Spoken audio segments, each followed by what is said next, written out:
vielleicht nur als Imposant.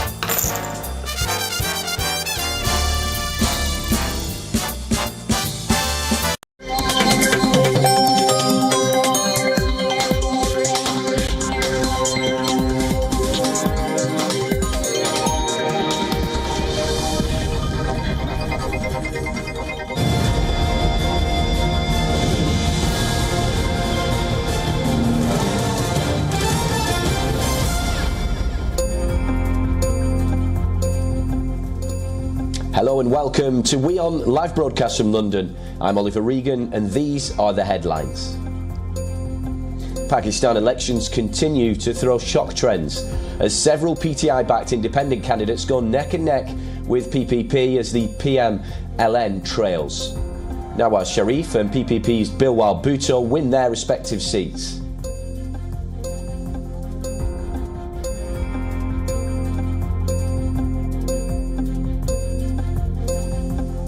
Labour leader Keir Starmer defends his decision to abandon Labour's Year Green investment pledge of £28 billion, says a rollback is necessary to meet spending rules requiring decreasing debt.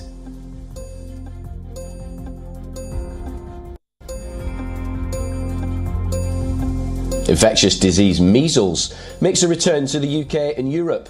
More than 465 active cases reported in the UK. This despite declarations the illness had been eliminated in the country 7 years ago.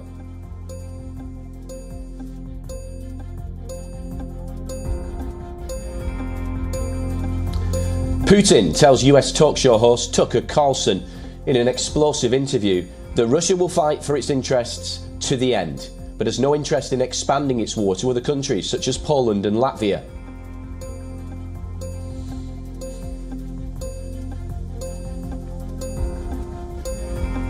And arguably the greatest female sprinter of all time, Shelly-Ann Fraser-Pryce, will retire after the Paris Olympics. The 37-year-old says she owes it to her family after a spectacular 16-year international career.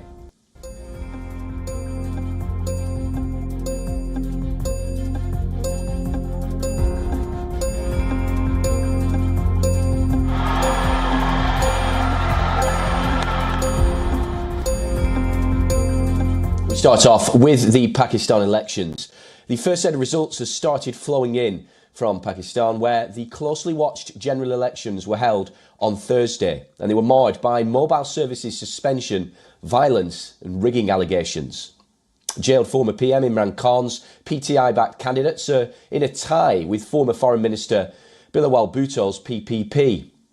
Nawaz Sharif's leading PMLM is trailing behind, and the latest numbers are being reflected on your screen at the moment. PPP leader Bilwal Bhutto Zardari has won the NA 196 seat in Khyber Shadakot with 85,370 votes. That's per the provisional results. In a dramatic development, PTI workers are protesting outside a polling station in Pasrur. They claim their candidate was winning the seat before alleged rigging took place. Now, tear gas shells are being thrown on PTI protesters. Over 30 PTI workers were also booked in Islamabad for unlawful gathering. Amidst all of this chaos, the PTI leader, Zartaj Gul, claims she was driven out of the RO office without giving the result. Other PTI leaders have also levelled similar accusations. मैं रात का एक वाज़ेह margin से election जीत चुका हूँ। मुझे सरकारी machinery के जरिए हराने की साजिश की गई है और मुझे कल से लेकर आज तक मेरा आरो नहीं मिल रहा। All major political parties, except the PLMN, have claimed that the delay in results will lead to rigging and tampering with the mandate. Videos of ballot stuffing and vandalism at some polling stations are doing the rounds on social media.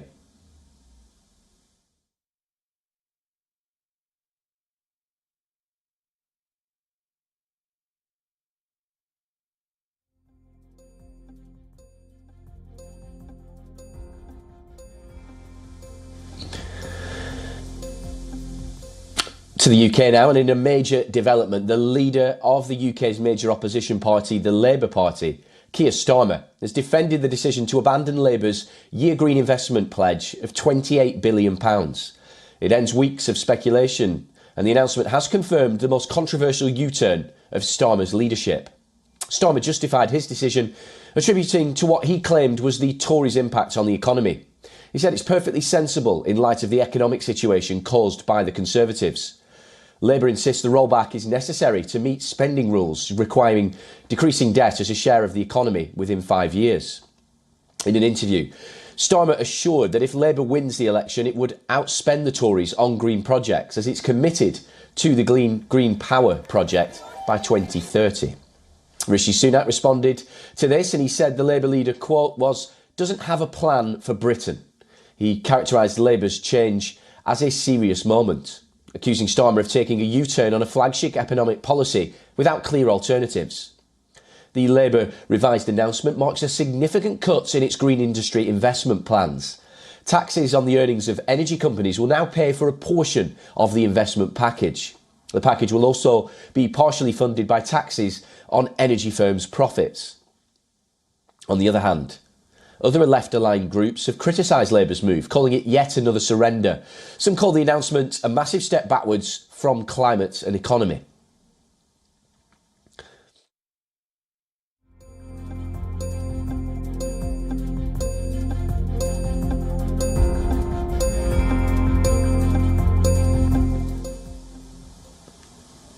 In a shocking update coming from the UK, reports accuse the Metropolitan Police officers of stopping children from making sexual abuse complaints.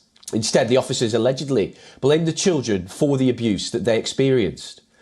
His Majesty's Inspectorate of Constabulary on HMIC deemed insufficient a majority of the inquiries on child exploitation. Out of 244 such cases, 43 were rated acceptable, while 112 were described insufficient and 80 as needing improvement. The report said in some cases children were dissuaded from making criminal complaints. Out of the 184 cases, children in 100 cases turned out to be the victims of exploitation, and these children never filed a report in person. Examining the language of the registered cases, the report found that the trained officers failed to encourage the children to file a complaint. A recent file examination revealed 55 instances where officers and staff used victim-blaming language. Such cases included a 14-year-old girl who was described as seeking out sex with older men. A 15-year-old girl was said to be engaged in sex work, while a 12-year-old girl who was raped was termed sexually active with older men. In other instances, children were blamed for putting themselves at risk or making poor choices.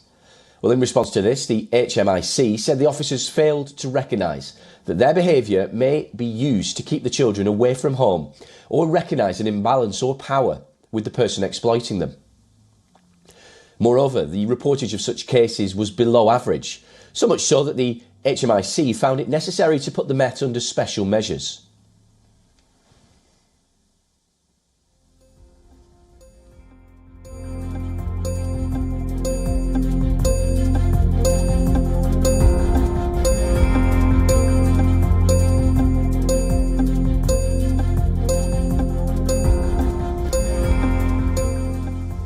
Well, the UK is experiencing a sharp rise in cases of measles. They've soared to the highest levels in over a decade. Just last week, cases rose by a third, despite declarations the illness had been eliminated in the country just 7 years ago. Well, the latest UK health data has revealed that 118 people contracted the virus in England in the last week. The figure's half of the cases in the entire month of January.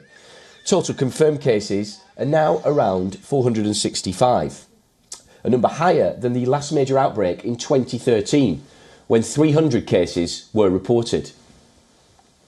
The West Midlands is at the heart of the latest outbreak, with most of the cases in the Birmingham area. However, cases in London are also on the rise. Around 66% are among children under 10 years old.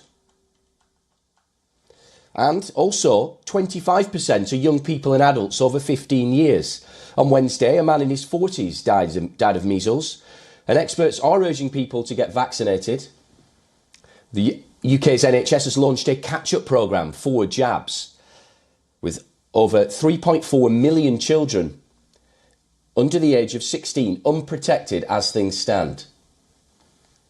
With over 3.4 million children unprotected, it's also invited people up to 25 years to get both doses of the vaccine in the Midlands, Greater Manchester and London for measles and rubella, or the MMR.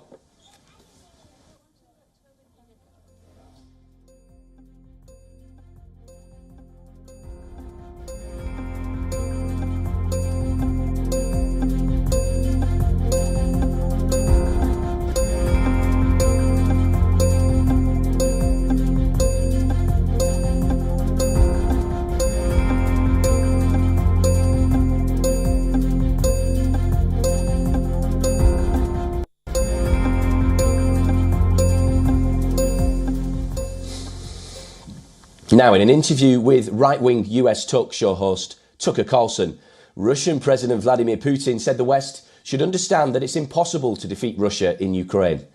These quotes are part of the first one-on-one interview of the Russian president with the Western media since 2019. Well, Tucker Carlson is close to White House candidate and former President Donald Trump. He asked a few tough questions and largely listened while the Kremlin leader lectured him on his views of Russian history, portraying the nation as a victim of Western betrayals. Putin defended his decision to invade Ukraine in February 2022. And he said the West now realises that Russia will not be defeated, despite US, European and NATO help to Ukraine. He also aimed a message at the US Congress, where Trump-dominated Republicans are increasingly reluctant to keep backing Ukraine with weapons and other military aid. Putin said, and I quote, "If you really want to stop fighting, you need to stop supplying weapons." Here's what Putin said when asked if Moscow would consider invading others in the region, NATO members Poland and Latvia, or generally across the European continent. The threat I think you're referring to is a Russian invasion of Poland, Latvia, expansionist behavior. Can you imagine a scenario where you sent Russian troops to Poland? Only in one case, if Poland attacks Russia. Why? Because we have no interest in Poland, Latvia or anywhere else. Why would we do that? We simply don't have any interest. It's just threat-mongering. Well, asked about a possible change in leadership after the US election, Putin indicated he would see little change. He said, and I quote, "It's not about the leader and it's not about the personality of a particular person." While president and since being defeated by Biden, Trump has repeatedly praised Putin. He's failed to condemn the invasion of Ukraine, saying that if he was re-elected, he would be able to solve the war in 24 hours, though not saying how. By contrast, Biden has branded Putin a war criminal and has made backing for Ukraine's elected pro-Western government one of the key priorities of his presidency. Putin also said a deal can be reached on imprisoned Wall Street Journal reporter Evan Gershkovich. He said, and I quote, "There are special terms being discussed via special services channels." Putin insisted the reporter is a spy, something the Wall Street Journal and the US government vehemently deny.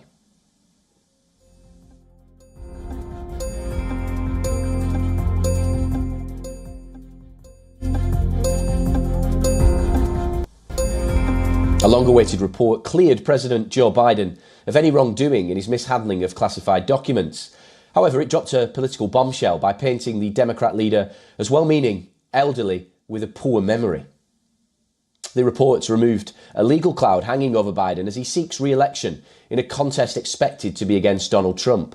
Remember, Trump is facing a criminal trial for removing secret documents after he lost the White House and then refusing to cooperate with investigators.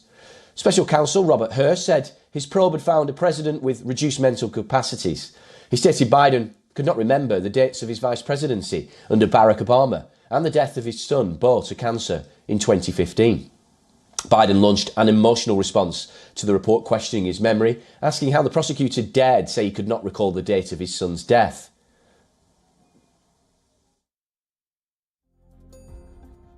My memory is fine. Take a look at what I've done since I've become president. None of you thought I could pass any of the things I got passed. How'd that happen? I guess I just forgot what was going on. Speaker Mike Johnson and other top Republicans called the report deeply disturbing and said it showed Biden was unfit for the presidency. They said, and I quote, A man too incapable of being held accountable for mishandling classified information is certainly unfit for the Oval Office. White House Special Counsel Richard Sauber and Biden's personal lawyer Bob Bauer attacked the special counsel's comments as neither accurate nor appropriate. In a letter to her, they said, the report uses highly prejudicial language to describe a commonplace occurrence among witnesses, a lack of recall of years-old events. Meanwhile, in a latest gaffe, Joe Biden mistakenly referred to Egyptian President Abdel Fattah al-Sisi as the leader of Mexico. It could further provide embarrassment for Biden as the oldest person ever to serve as US president tries to convince voters that he should serve another 4-year term. Earlier, Biden confused a European leader with a dead predecessor for the second time in a week. He told a campaign event he met Helmut Kohl 4 years after the German Chancellor passed away. Remember, Biden said he had spoken to long-dead French President Francois Mitterrand instead of current leader Macron at the same 2021 G7 meet, where he said he met Kohl.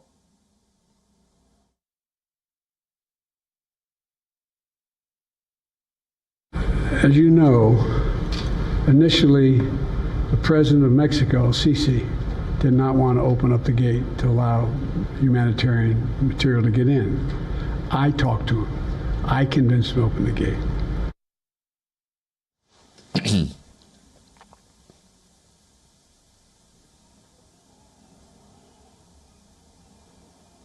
The Democratic Republic of Congo's players and coach Sebastien Desabre protested before their team's Africa Cup of Nations semi-final to spotlight the armed violence taking place in the east of their country. The starting 11 covered their mouths with their hands and pointed 2 fingers at their heads in the gesture of a gun. That was as the national anthem played. The protest